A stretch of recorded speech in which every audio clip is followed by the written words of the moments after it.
بسم اللہ الرحمن الرحیم۔ شروع اللہ کے نام سے جو بڑا مہربان اور نہایت رحم والا ہے۔ حضرت محمد صلی اللہ علیہ وسلم کی پیدائش کا واقعہ اسلامی تاریخ میں ایک عظیم اور معجزاتی واقعہ ہے۔ آپ صلی اللہ علیہ وسلم 12 ربیع الاول عام الفیل 517 عیسوی کو مکہ مکرمہ میں پیدا ہوئے۔ اس وقت دنیا جہالت، ظلم اور شرک میں ڈوبی ہوئی تھی، اور اللہ تعالیٰ نے انسانیت کی رہنمائی کے لیے اپنے آخری نبی حضرت محمد صلی اللہ علیہ وسلم کو مبعوث فرمایا۔ آپ صلی اللہ علیہ وسلم کی ولادت کے موقع پر کئی حیران کن اور معجزاتی واقعات رونما ہوئے، جو اس بات کی نشانی تھی کہ آپ صلی اللہ علیہ وسلم ایک غیر معمولی ہستی ہیں اور آپ کی آمد سے دنیا میں ایک عظیم تبدیلی آئے گی۔ حضرت بی بی آمنہ کا خواب۔ حضرت محمد صلی اللہ علیہ وسلم کی والدہ حضرت بی بی آمنہ نے آپ صلی اللہ علیہ وسلم کی ولادت سے قبل ایک خواب دیکھا تھا، جس میں ایک فرشتہ آیا اور انہیں خوشخبری دی کہ ان کے بطن میں ایک عظیم نبی صلی اللہ علیہ وسلم ہے۔ اس خواب میں حضرت آمنہ کو بتایا گیا کہ ان کا بیٹا لوگوں کے لیے روشنی اور ہدایت کا پیغام لے کر آئے گا، اور وہ دنیا میں عظمت پائے گا۔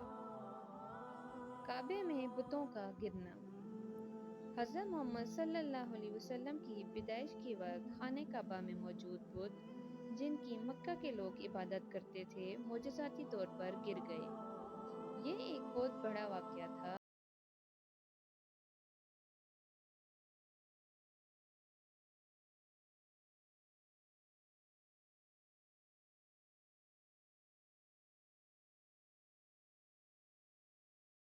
روایات کے مطابق حضرت آمنہ نے بیان کیا کہ جب حضرت محمد صلی اللہ علیہ وسلم پیدا ہوئے تو ان کے جسم سے ایک نور نکلا جو شام کے محلات تک پہنچا۔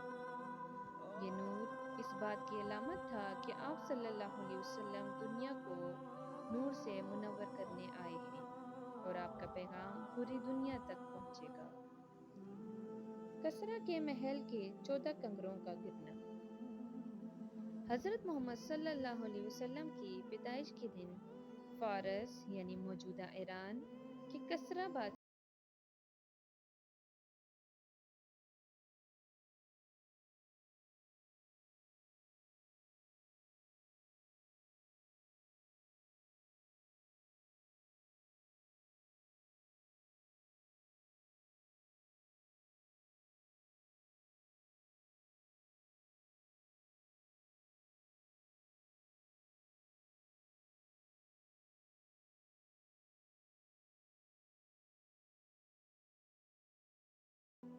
اس واقعے سے یہ واضح ہو گیا کہ شرک اور جھوٹے خداؤں کا دور ختم ہونے والا ہے، اور اللہ کی وحدانیت کا پیغام غالب آنے والا ہے۔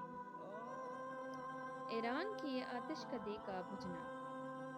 ایران میں زرتشتی مذہب کے پیروکار ایک بہت بڑے آتش کدے آگ کے مندر کی عبادت کیا کرتے تھے، اور یہ آگ تقریباً 1000 سال سے مسلسل جل رہی تھی۔ حضرت محمد صلی اللہ علیہ وسلم کے ولادت کے دن یہ آگ بجھ گئی، جو اس بات کی نشانی تھی کہ شرک اور آگ کی پوجا کا دور ختم ہو رہا ہے۔ شیطان کا مایوس ہونا۔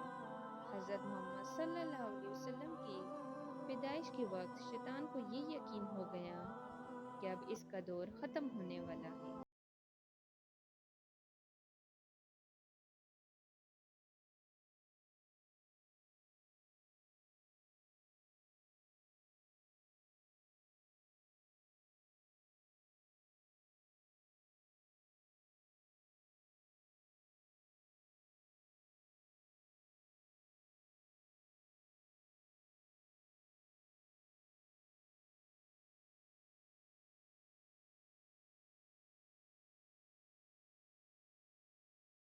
گیا، اور یہ اس بات کی علامت تھا کہ دنیا میں ایک عظیم رحمت آ چکی ہے۔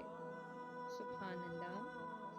یہ نور حضرت محمد صلی اللہ علیہ وسلم کی نبوت اور آپ کے پیغام کا پیش خدمت تھا۔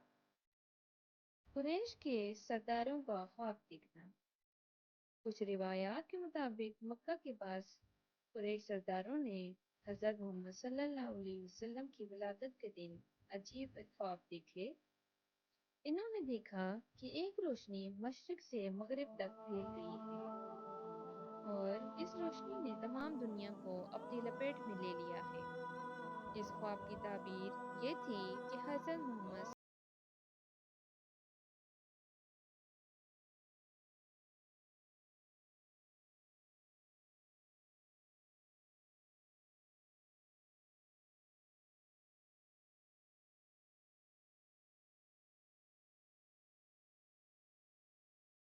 نے خانہ کعبہ کو ڈھانے کے لیے ایک بڑا لشکر تیار کیا تھا جس میں ہاتھی بھی شامل تھے۔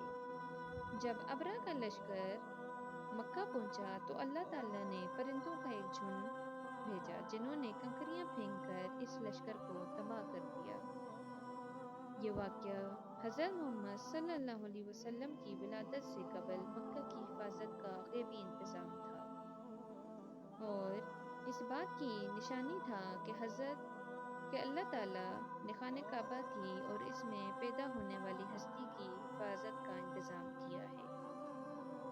عبد المطلب کا شکر ادا کرنا۔ حضرت محمد صلی اللہ علیہ وسلم کے دادا عبد المطلب نے آپ صلی اللہ علیہ وسلم کی پیدائش کی خوشی کا اظہار کرتے ہوئے اللہ تعالیٰ کا شکر ادا کیا اور کعبے میں جا کر اللہ کے حضور دعا کی۔ انہیں یقین تھا کہ ان کا پوتا ایک عظیم شخصیت بنے گا اور دنیا میں اہم مقام حاصل کرے گا۔ دائی حلیمہ سعدیہ کا خوشحالی کا تجربہ۔ حضرت محمد صلی اللہ علیہ وسلم بچپن میں دائی حلیمہ سعدیہ کے سپرد کیا گیا تھا تاکہ وہ دیہاتی ماحول میں پرورش پا سکیں۔ حضرت حلیمہ سعدیہ کے گھر میں آپ صلی اللہ علیہ وسلم کی آمد کے بعد خوشحالی اور برکتوں کا سلسلہ شروع ہو گیا۔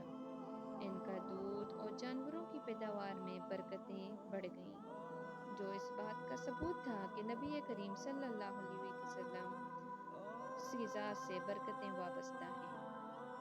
حضرت محمد صلی اللہ علیہ وسلم کی پیدائش کے وقت رونما ہونے والے یہ تمام واقعات اس بات کی نشاندہی کرتے ہیں کہ آپ صلی اللہ علیہ وسلم کی آمد اللہ کی طرف سے دنیا کے لیے ایک عظیم رحمت تھی۔ یہ واقعات اس بات کا بھی اظہار تھے کہ ظلمت، جہالت، شرک کا دور ختم ہونے جا رہا ہے اور ایک نئی روشنی اور ہدایت کا دور شروع ہونے والا ہے۔